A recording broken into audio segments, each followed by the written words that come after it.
नमस्कार, जय शिवराय मित्रांनो, आज आपण या व्हिडिओच्या माध्यमातून जाणून घेणार आहोत की नमो शेतकरी महासन्मान निधी योजनेचा पुढील हप्ता म्हणजेच 8वा हप्ता, त्याचबरोबर 9वा हप्ता हे दोन्ही हप्ते एकत्र येणार का? कारण की बऱ्याचशा सोशल मीडियाच्या माध्यमातून असं सांगण्यात येत आहे की दोन्ही हप्ते एकत्र येणार. मग खरंच शेतकऱ्यांच्या बँक खात्यामध्ये दोन्ही हप्ते एकत्र येणार का? हे आपण डिटेलमध्ये व सविस्तरमध्ये जाणून घेऊया. तर शेतकरी बांधवांनो, आपल्या चॅनलवरती जर तुम्ही नवीन असाल तर चॅनलला सबस्क्राईब करा, बेल नोटिफिकेशन ऑन करा, जेणेकरून तुम्हाला नवनवीन व्हिडिओचे नोटिफिकेशन मिळणार. तर चला शेतकरी बांधवांनो, व्हिडिओला सुरुवात करूया. तर शेतकरी बांधवांनो, सांगायचं जर झालं तर तुम्हाला सर्वात प्रथम 3 ते 4 कामे महत्त्वाची करायची. आता ती 3 ते 4 कामे कोणकोणती करायची आहे ते सुद्धा आपण बघणार आहोत.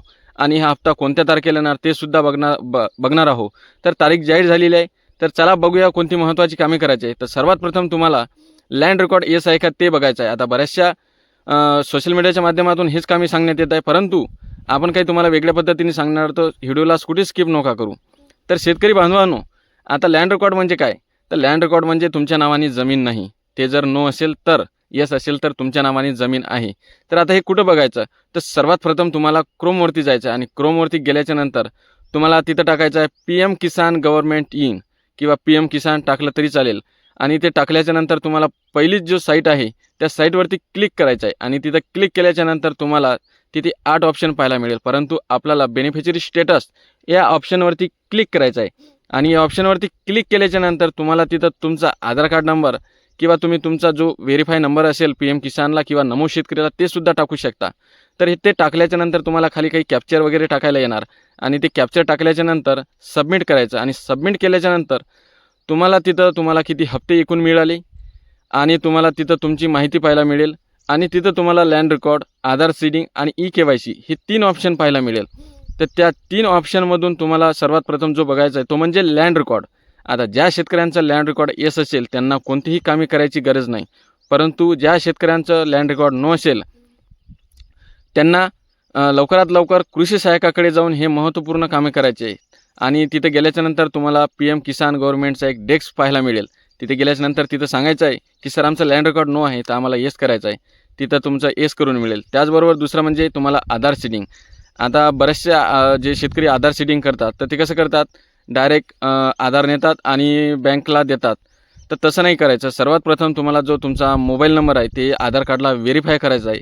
आणि हे व्हेरीफाय केल्याच्या नंतर तुमच्या आधार कार्डला व्हेरीफाय झाल्याच्या नंतर तुम्हाला बँकमध्ये जायचं आहे. तिथे एक फॉर्म घ्यायचा आहे आणि ते फॉर्म घेतल्याच्या नंतर तिथं तुम्हाला आधार लिंक हे ऑप्शन मिळेल. तिथं जे काय फॅसिलिटी असेल ते तुम्हाला पूर्ण करायची आहे.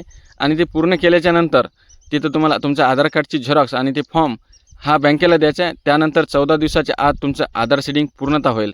त्याचबरोबर तिसरं म्हणजे तुम्हाला KYC करायचं आहे. आता KYC कशी करायची? तुम्हाला CSC सेंटरच्या माध्यमातून KYC करता येतात किंवा मोबाईलच्या माध्यमातून सुद्धा करता येते.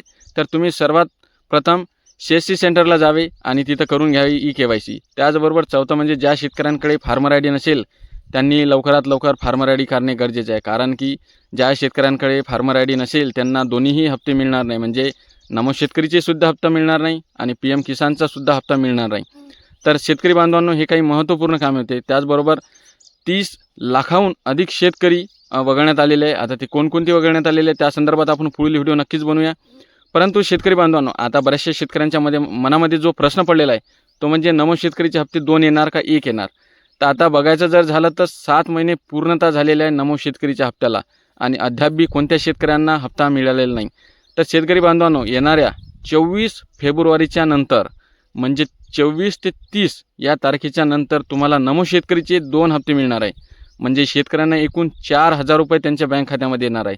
परंतु शेतकरी बांधवांनो, ज्या शेतकरी बांधवांनी ही कामे केले नसेल त्यांनी ही कामे पूर्णता करून घेणे गरजेचं आहे. अन्यथा तुम्हाला कोणताही हप्ता तुमच्या बँक खात्यामध्ये येणार नाही. तर शेतकरी बांधवांनो, तुम्हाला माहिती कशी वाटली कमेंट बॉक्समध्ये नक्की कळवा. आणि आपल्या चॅनलवरती तुम्ही जर नवीन असाल तर चॅनलला जास्तीत जास्त सबस्क्राईब करा, कारण की आपण असेच व्हिडिओ आणत राहतो. तर जय हिंद, जय महाराष्ट्र, धन्यवाद.